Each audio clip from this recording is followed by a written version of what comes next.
Les rivières et les cours d'eau naissent de l'océan et toute la création émane du Tao, le Tao Te Ching.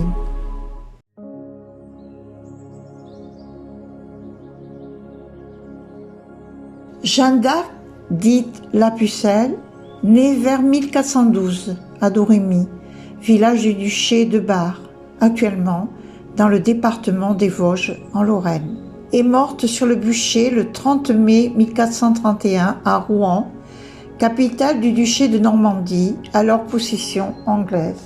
Jeanne est une héroïne de l'histoire de France, chef de guerre et sainte de l'Église catholique, surnommée posthumément la Pucelle d'Orléans.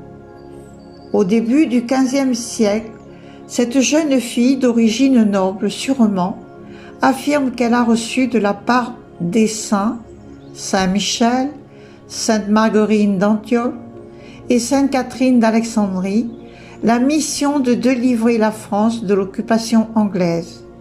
Elle parvient à rencontrer Charles VII et conduire victorieusement les troupes françaises contre les armées anglaises, à lever le siège d'Orléans et à conduire le roi au sacre à Reims, contribuant ainsi à inverser le cours de la guerre de Cent Ans.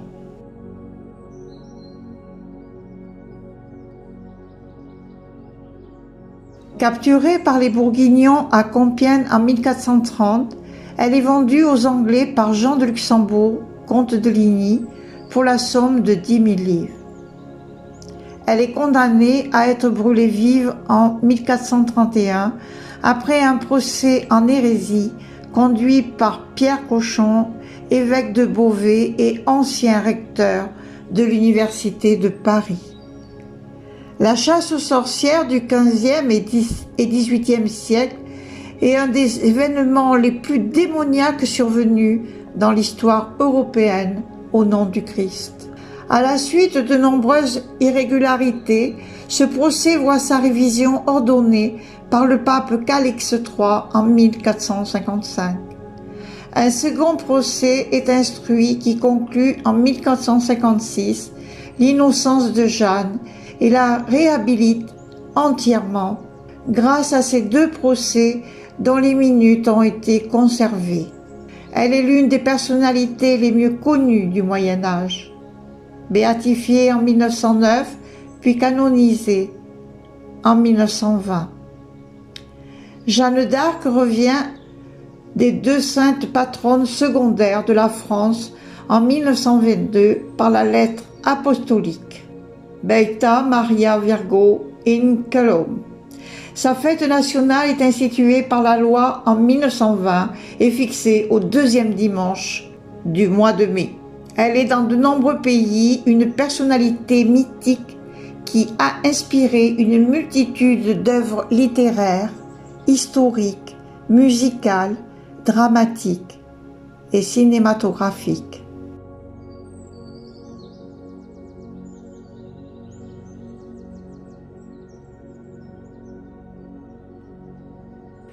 Jeanne arrêta définitivement les Anglais dans leur conquête. Celle-ci appartenait déjà pour les 2/3 au roi d'Angleterre. Il était en train de s'approprier du restant. Elle n'avait pas 17 ans pour obéir à ses voix. Elle quitta la ferme de ses parents le 8 mars 1429. Elle arrive chez le dauphin Charles à Chinon et le décide à lui confier la minuscule armée. Le 8 mai, il chasse les Anglais d'Orléans. En juin, elle est à Loches et à Beaugency. Sans verser elle-même une goutte de sang avec une armée de 5000 soldats, jusque-là toujours battus.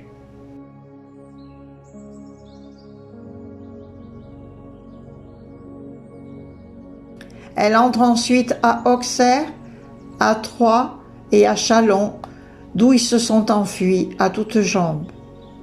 Le 17 juillet, elle est à Reims, où le dauphin est oint de l'huile de la Sainte Ampoule et sacré roi de France sous le nom de Charles VII. Les miracles de Jeanne vont s'estomper, mais ont tout de même duré 120 jours. Ses voix se taisent et le ciel cesse de l'aider. Elle va échouer partout, pris à Compiègne le 24 mars 1430. Les Anglais, en attendant son procès, l'enferment dans une cage de fer à Rouen.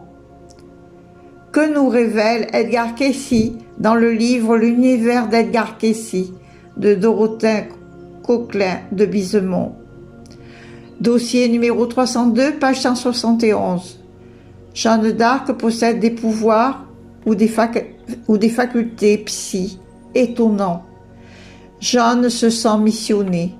Voilà pourquoi la pucelle, stupéfiant ses contemporains, reconnaissant le dauphin de France qu'elle n'avait jamais vu. Jeanne d'Arc vint apporter sa collaboration politique, sociale et militaire. Ses dons psychiques et mystiques attira beaucoup de sympathie, ce qui jeta une grande confusion chez les matérialistes de l'époque et attira elle-même les forces de destruction que nous connaissons.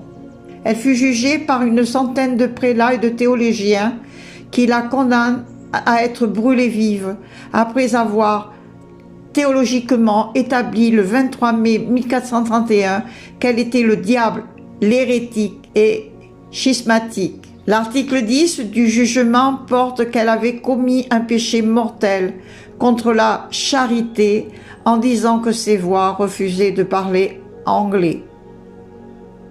Le 30 mai 1431, à 9 h du matin, elle arrive près du bûcher sur la place du vieux marché de Rouen. Jeanne pleure de mourir, puis elle monte courageusement les degrés de l'échafaud. On la lie sur une porte ou un poteau. Elle presse une croix sur son cœur, invoquant le Christ, et ses voix. Lorsque le poteau s'effondra dans les flammes, on l'entendit encore crier 6 fois Jésus. Les Anglais jetèrent ses cendres à la Seine.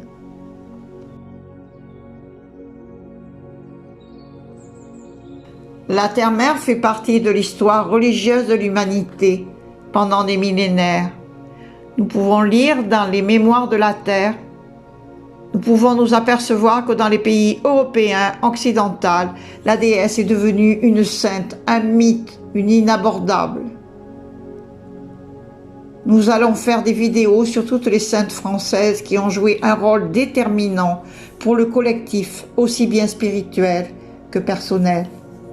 Plus de 8 millions de femmes accusées d'être des sorcières ont été assassinées.